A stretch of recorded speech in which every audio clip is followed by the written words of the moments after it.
Hello student and welcome to Bharat Group of School and Junior Colleges. This is your geography lecture and I am your Bhaisaping Miss. And today we are going to study human settlement and land use. Earlier we have studied that man being a social animal likes living in groups. Due to social bonding and social needs, many people come together and construct houses, which is known as settlement. Development of settlement have correlation between man and environment. Type and spacing of settlement depend upon many physical factors like relief, soil, climate, drainage, groundwater level, etc. Social factors sometimes are responsible for fragmentation of settlements. Then we studied the types of settlements. Settlements vary in their size and types, ranging from hamlets to the metropolitan city.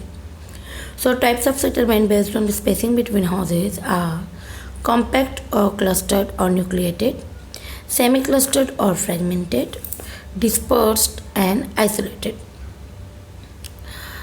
Types of settlement refers to some common features of the settlement, and pattern of settlement refers to regular form in which series of things occur. The term settlement pattern is strictly applied to the spatial arrangement or distribution of settlement within the given area. So now today we are going to study more about human settlement on the basis of their functions. So there are two types of settlement, rural and urban.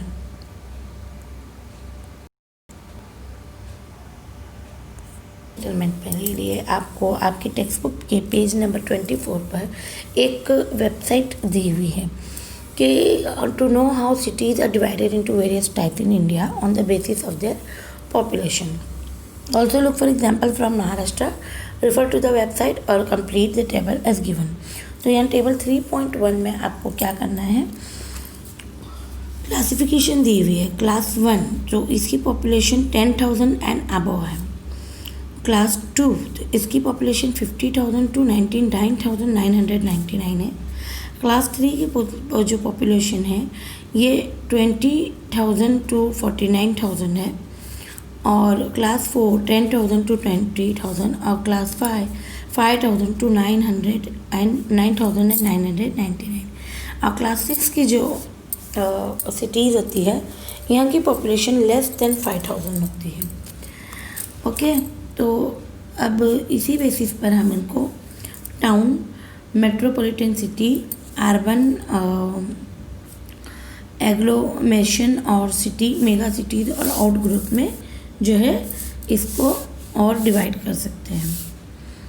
तो आपने देखा ये किस तरीके से on population. तो जो town होते हैं वो मेट्रोपॉलिटन सिटी और अर्बन एग्लोमेरेशन में आते हैं. इनकी पॉपुलेशन जो होती है ये मोर देन 2 मिलियन होती है मेट्रोपॉलिटन सिटी की, और अर्बन एग्लोमेरेशन की मोर देन 5 मिलियन होती है. और मेगा सिटीज़ जो होती है इनकी पॉपुलेशन 10 मिलियन होती है, मोर देन 10 मिलियन. और आउट ग्रोथ जो होती है इसकी ये जो पॉपुलेशन होती है ये मोर देन 1 करोड़ होती है. सिटीज़ जो है अलग अलग फंक्शंस को परफॉर्म करती है. इनको और भी ज़्यादा जो है डिवाइड किया जा सकता है on basis of there performances. कुछ टाउन्स और सिटीज़ जो होते हैं स्पेशलाइज होते हैं कुछ सर्टेन फंक्शंस में, और जो है वो स्पेशली उन चीज़ों के लिए जो है नोन होते हैं और स्पेसिफिक एक्टिविटीज़ और प्रोडक्ट या सर्विसेज के लिए वो फेमस होते हैं या जाने जाते हैं. हाउएवर हर टाउन जो होता है परफॉर्म करता है number of functions on the basis of dominant और स्पेशलाइज फंक्शन. इंडियन सिटीज़ और टाउन्स को भी जो है ब्रॉडली क्लासिफाइड किया जाता है एज फॉलोज. यहाँ पर आपको 3.2 टेबल दिया हुआ है with example from Maharashtra and India. तो आपको यहाँ पर दिया हुआ है function, name of city in Maharashtra and name of cities outside Maharashtra. तो एडमिनिस्ट्रेटिव फंक्शन जो है महाराष्ट्र सिटी में नासिक में होता है, और नेम जो आउट ऑफ महाराष्ट्र है वो है गांधीनगर. और इंडस्ट्रियल जो है जो महाराष्ट्र के अंदर होती है वो है चिंचौड़, और out of Maharashtra Jamshedpur. Transport name in Maharashtra Nagpur, out of Maharashtra Bengaluru. Commercial Mumbai, out of Maharashtra Surat. Mining Maharashtra में चंद्रपुर और out of Maharashtra Balaghat. Cantonment Khadki और out of Maharashtra Agra. Educational zone में आता है पुणे, आउट ऑफ महाराष्ट्र वो है कोटा. और रिलीजियस में पंढरपुर, आउट ऑफ महाराष्ट्र वाराणसी. और टूरिज़्म पॉइंट में है महाराष्ट्र का माथेरन और out of Maharashtra Ooty. In cities को देखते हुए हम ये रियलाइज़ करते हैं, हमें ये समझ में आता है कि एक सिटी जो है वो कोई एक फंक्शन को कैरी नहीं करती है. The city do not carry out only one function, they generally carry out more than one function as they grow. जैसे वो बढ़ती हैं, उनके अंदर डेवलपमेंट होते जाता है, तो वहाँ पर फंक्शंस भी जो है वो इंक्रीज होते जाते हैं, उनकी जो एक्टिविटीज़ जो है वो बढ़ती जाती है. वन ऑफ दिस फंक्शंस में be a major one. As towns become cities और cities become metro cities. With time complexity in a city increases. Generally cities जो है बड़ी और लॉट्स ऑफ चेंजेस उसमें दिखाई देते हैं. ये चेंजेस जो है in the form of change in land use और स्ट्रक्चर ऑफ सिटी में नज़र आते हैं. This changes also result in the change in sky line of the city. तो आपको इमेज दी हुई है at the end of the exercise, तो आप उसको देखकर समझ सकते हैं. यहाँ पर आपको एक एक्टिविटी दी है कि obtain a map of your city, a map of your city और village. You can also use Google Earth and select an image of your area. Alternatively you can also make a map of your college and surrounding area. The map should include your school and nearby streets on a xerox machine. Enlarge the area on the map that surrounds your school or college. Take a short walk around the area that is represented on the map with your teacher. Mark the areas according to the key with a specific color given below. अगर आपके college के आसपास में parks या open spaces है तो आप उसे ग्रीन कलर से इंडिकेट करोगे. हाउसेस और अपार्टमेंट्स को डार्क रेड से, शॉप्स, स्टोर्स, कमर्शियल एस्टेब्लिशमेंट और मॉल्स को लाइट ब्लू से, public buildings, offices, schools, colleges, bus station और रेलवे स्टेशन को लाइट रेड से, एग्रीकल्चरल एक्टिविटीज़ को येलो से और वाटर बॉडीज या रिवर्स को डार्क ब्लू से. Transportation example roads, railways, highways etcetera अगर होते हैं तो उन्हें हम ब्लैक से इंडिकेट करेंगे. आपने ये ऑब्जर्व किया that the land around you is put to different uses. यहाँ पर जो लैंड है आपके आसपास का, इसको अलग अलग तरीके से यूज़ किया जाता है. कुछ जगह पर जो है रिवर्स है, कुछ जगह पर ट्रीज़ है, कुछ जगह पर रोड्स है, कहीं पर बिल्डिंग्स है, तो कहीं पर डिफरेंट टाइप्स के लैंड जो है वो सिचुएटेड है. Human beings thus use land as a resource for economic activities, production as well as residence and recreation. So land use के क्लासिफिकेशन हम कर रहे हैं. जैसे हम लोगों ने पढ़ा कि ह्यूमन बींग जो है अपनी फैसिलिटीज़ के हिसाब से लैंड यूज़ करता है. वो कहीं पर बिल्डिंग्स बनाता है, कहीं रिक्रिएशंस करता है, कहीं पर पार्क्स बनाता है, कहीं पर वो अपना प्रोडक्शन वगैरह करता है, जिससे कि वो इकोनॉमिक जो है फैसिलिटीज़ ले सके. अब हम लैंड यूज़ के बारे में पढ़ेंगे. तो जैसे मैंने आपको बताया, there are two types of lands use classification, so rural areas and urban areas. तो लैंड यूज़ क्लासिफिकेशन में you know that land use in rural area जो है डिफरेंट होता है अर्बन एरिया से. जनरली रूरल एरियाज़ में जो है एग्रीकल्चर के लिए यूज़ किया जाता है लैंड को, और मोर ओवर अर्बन एरियाज़ में ये अराउंड करता है रेजिडेंशियल और other economic activities such like industry, institutional, recreational, transportation, commercial, plot layouts and mix land use etcetera. So the classification of land use in rural area is done according to the land record department. It is as follows. तो सबसे पहले होता है forest, the land under forest,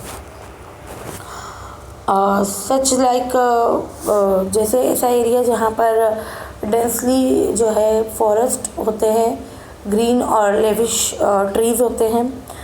non agricultural uses, land under settlements या rural और urban, infrastructure, roads, canals और industries, shops etcetera इसमें include किए जाते हैं इस कैटेगरी में.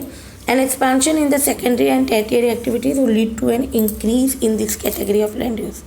Our barren और wastelands, ये ऐसी एरियाज होते हैं जो क्लासीफाई किए जाते हैं वेस्टलैंड, सच एज बैरन, हीली टेरेस, डिजर्ट लैंड्स, जहाँ पर ना कंस्ट्रक्शन हो सकता है ना एग्रीकल्चर की एक्टिविटीज़ हो सकती है, और normally can not be brought under cultivation with the available technology. Area under permanent pasture and grazing land. Pasture and grazing land क्या होता है, जिसे हम आम लैंग्वेज में चरागाह कहते हैं उर्दू में. तो most of this type land is owned by the village, panchayat या गवर्नमेंट और the government. Only A small proposition of this land is privately owned. बहुत छोटा इसका जो प्रोपोजिशन होता है वो प्रोपोर्शन होता है, सॉरी प्रीपोजिशन कहा मैंने, प्रोपोर्शन जो है ये बहुत छोटा सा इसका प्राइवेटली ओन्ड होता है. मोस्टली ये ग्राम पंचायत या गवर्नमेंट के अंडर में होती है. The land owned by the village panchayat comes under common property resources. Area under miscellaneous tree crops and groves not included in net zone area. तो ऐसा लैंड कवर जो ऑर्चार्ड्स और फ्रूट्स के लिए यूज़ होता है, फ्रूट ट्रीज के लिए यूज होता है, are included in this category. Much of this land is privately owned. तो ये ज़्यादा करके प्राइवेटली ओन्ड होता है. जैसे हम देखेंगे मैंगो की जो ऑर्चार्ड्स होते हैं और ग्रेप्स वाइन होते हैं, तो वो सब जो होते हैं मोस्टली प्राइवेटली ओन्ड होते हैं. और cultivable wasteland, any land which is left fallow, जो अनकल्टिवेटेड छोड़ दिया गया है फॉर मोर देन 5 ईयर, जो ज़्यादा से ज़्यादा 5 सालों से ज़्यादा अरसे के लिए छोड़ा गया है. इन दिस कैटेगरी इसको इंक्लूड किया जाता है. It can be brought under cultivation after improving it through reclamation practices. Current fallow, इसमें लैंड होता है विच इज़ लेफ्ट विदाउट कल्टिवेशन, जो फॉर 1 और लेस देन 1 एग्रीकल्चर ईयर. और फैलोइंग जो है इस कल्चर की practice adopted for giving the landers the land records the loss fertility through natural process. तो इस जगह को छोड़ा जाता है 1 साल भर या उससे ज़्यादा के टाइम पीरियड के लिए, ताकि ये जो अपनी लॉस्ट फर्टिलिटी को है दोबारा से नेचुरल प्रोसेस से गेन कर सके. Fallow other than current fallow, ये ऐसे कल्टिवेबल लैंड होते हैं which is left uncultivated for more than a year but less than 5 years. If the land is left uncultivated for more than 5 years, it would be categorised as culturable wasteland. Net area sown, the physical extent of land on which crops are sown and harvested. ऐसे जगह को बोला जाता है net zone area. अब land use in urban areas, तो जैसे मैंने आपको बताया इसमें रेजिडेंशियल, इंडस्ट्रियल, इंस्टीट्यूशनल, रिक्रिएशनल और ट्रांसपोर्टेशन और कमर्शियल पोर्ट लेआउट्स और मिक्स लैंड यूज़ होता है. तो रेजिडेंशियल एरियाज तो जैसे आप जानते हैं कि to for dwellings and for living of human beings, man use builds up land cover and carries out construction. The land where any industrial areas, the land where any of the manufacturing activity exists, land cover where people work for their livelihood. Institutional area, the space over which the educational center, universities, insurance offices, cantonments and similar to these activities exist, are used for the activities associated with all these land uses. Recreation areas such like parks and people seek in entertainment in these places like playground, open or closed theaters, etc. Transportation, the space land cover used for moving around by man. It includes airport, railway station, roads, railways, harbors. Commercial areas, these are business center which where selling of finished products is carried out for day-to-day usage in urban areas. These areas are intermixed with residential areas. At few places, commercial areas can aggregate to form definite cluster, especially at the core. Example, CBD, Central Business District. Plot layouts, ये vacant lands होते हैं, mostly developed for construction of buildings. These are usually located on the periphery of the urban areas, or these lands encroach the agricultural land due to the pressure of the increasing population. जितना population का increase जैसी population increase होती है तो land use के ऊपर भी pressure बढ़ता है. तो इसके लिए जो है प्लॉट लेआउट्स का प्लान बनाया जाता है. मिक्स लैंड यूज़ ये ऐसा एरिया होता है जहाँ पर various types of land uses exist करते हैं together. These may include residential, commercial or industrial land use in an integrated manner. In such areas one can find houses, वहाँ पर बिजनेस भी होता है, शॉप्स भी होते हैं, स्कूल्स भी होते हैं, क्लिनिक्स भी होते हैं और ओपन स्पेसेस भी होते हैं. सब कुछ एक ही जगह पर होता है.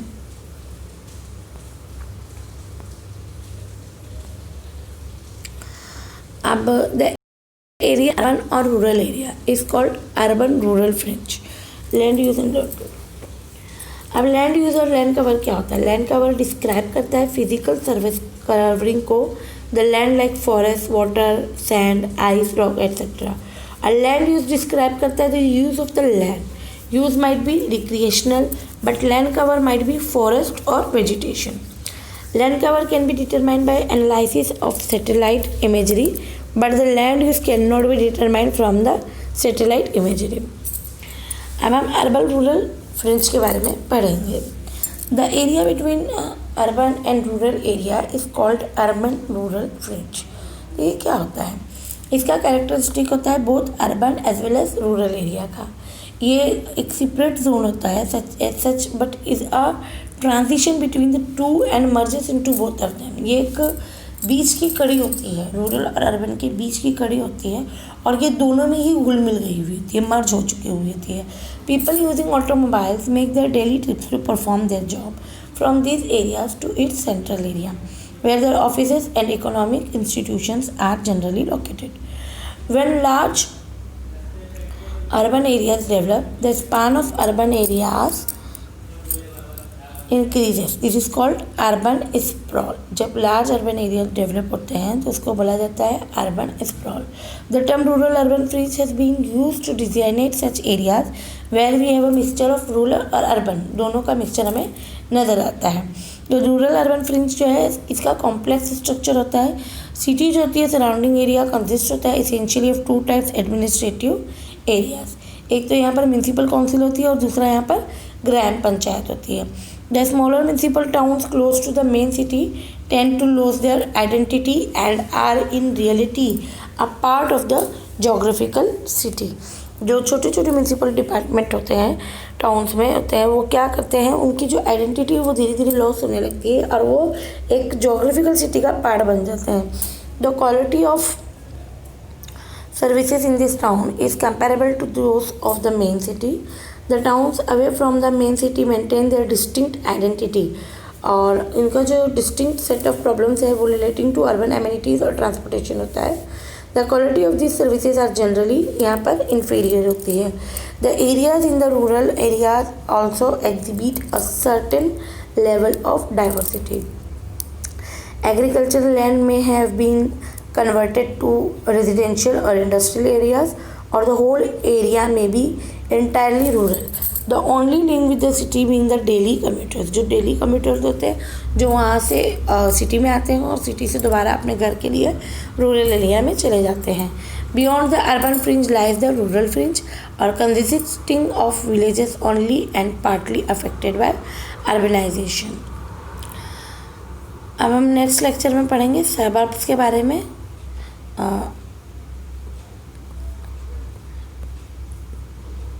सबर्ब्स क्या होते हैं? अब रूरल अर्बन फ्रिंज के बारे में आपने समझा कि एरिया जो होता है अर्बन और रूरल एरिया के बीच में से बोला जाता है अर्बन रूरल फ्रिंज. इसके अंदर बोथ अर्बन और रूरल कैरेक्टरिस्टिक होते हैं. इसकी जो ट्रांजिशन जोन होता है अर्बन और रूरल के बीच का होता है. ये people from this area daily travel करते हैं to central area of their for their work. People from this area daily travel to central area for their work. और here we have a mixture of rural and urban land. ये city में जो है surrounding areas में दो administrative areas consist करते हैं. वो होता है म्यूनसिपल काउंसिल और एक होता है ग्राम पंचायत. और स्मॉलर म्यूनसिपल टाउन्स जो होते हैं वो अपनी आइडेंटिटी खो चुके होते हैं क्योंकि वो जोग्राफिकल सिटी के पार्ट बनते जाते हैं. Town far from the main city जो होते हैं वो डिस्टिंक्ट आइडेंटिटी रखते हैं और इनकी प्रॉब्लम्स जो होती है वो मेनली अर्बन एमिनिटीज़ और ट्रांसपोर्टेशन से रिलेटेड होती है. The quality of available services is generally जो है इनको इन्फेरियर क्वालिटी की होती है एग्रीकल्चरल लैंड जो होता है इनका may have been converted to residential या तो फिर इंडस्ट्रियल एरियाज में, या फिर इनका इंटायर एरिया जो है रूरल ही होता है। Beyond urban fringe there is a rural fringe. Rural fringe consist करता है only village partly affected by the urbanisation, मतलब इसमें गाँव ही होता है लेकिन ये अर्बनाइजेशन से बहुत ज़्यादा अफेक्टेड होता है। अब हम पढ़ने जा रहे हैं सबर्ब्स के बारे में। Outside the metro city there may occasionally be a small town or a number of well established towns or small cities. एक बड़ी मेट्रो सिटी के बाहर छोटे छोटे स्मॉल सिटीज़ भी बनते जाते हैं। These are often called suburbs. तो इनकी एग्जाम्पल हैं जैसे हमारा भांडुप, कल्याण, विरार। इन्हें कंसिडर किया जाता है to the suburbs of the main city of Mumbai. They are all cities in themselves but developed as a result of growth in Mumbai. वो खुद अपने आप में सिटी है लेकिन चूँकि मुंबई का डेवलपमेंट हुआ है इसलिए ये इनकी ग्रोथ हुई है। Hence they are the suburb of Mumbai. Similarly, Wakad, Hinjawadi are suburb of Pune. ये आपको पूछ रहा है कि आपको अपने सिटी या टाउन या विलेज में जो भी प्रॉब्लम फेस होती है कि आप उसको फॉलोइंग टाइप से बता सकते हैं। जैसे types of problem, economic problem है तो प्रॉब्लम का इशू क्या है, सोशल प्रॉब्लम है तो उसका इशू क्या है, ये आपको अपने वर्ड्स में लिखना है। अब यहाँ पर आपको एक मैप दिया हुआ है, see map of Ichalkaranji city given below and observe how changes have occurred in the city over the year. Answer the question that follows. तो यहाँ पर क्वेश्चन दिया हुआ है and list the colour use for showing land use in the index. तो इसमें जो आपको रिवर बताई गई है उसका नाम क्या है, that is Panchganga river. You can see here, आप यहाँ पर देख सकते हैं। जाम्बली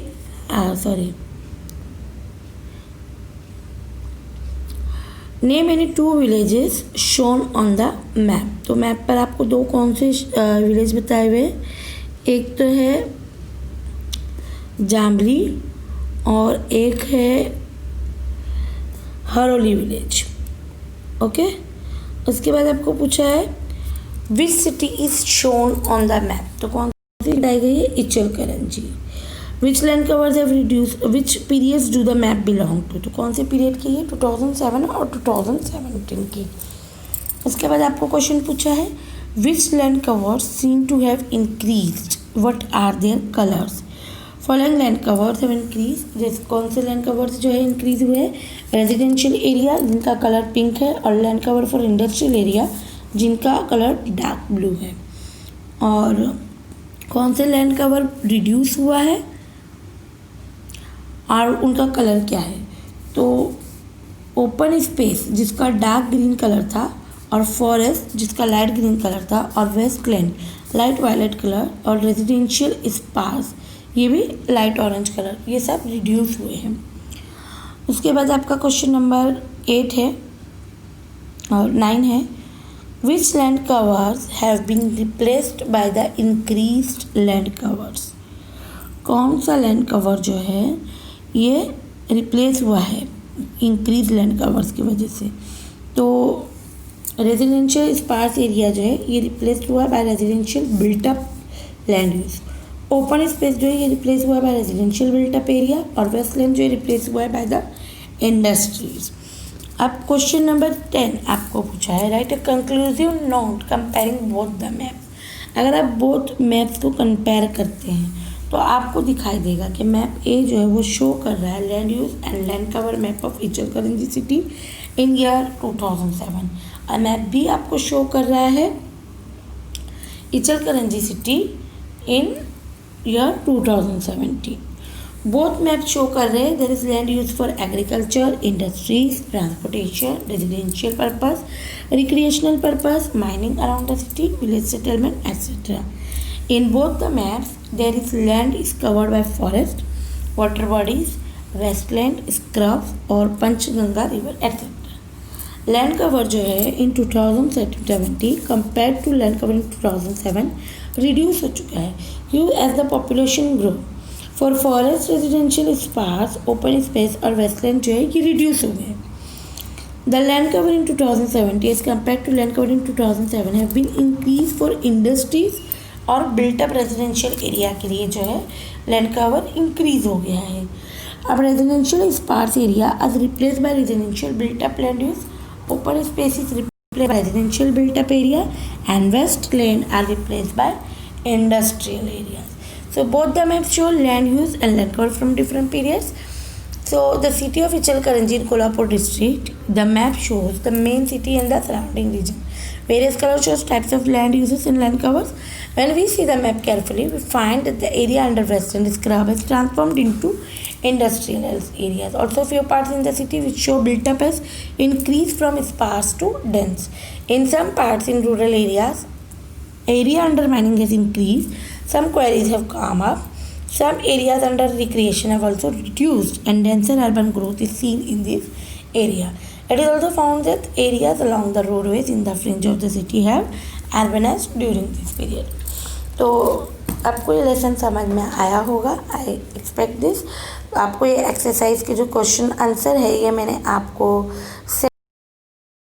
अपनी कॉपी में ये सब नोट डाउन कर लेना. और जैसे ही कॉलेज रीओपन होती है, जब भी होती है मैं ये सब चेक करूँगी. So please don't waste your time, इसे ज़रूर अपनी कॉपी में लिख लीजिए. जब तक के लिए स्टे होम, स्टे सेफ.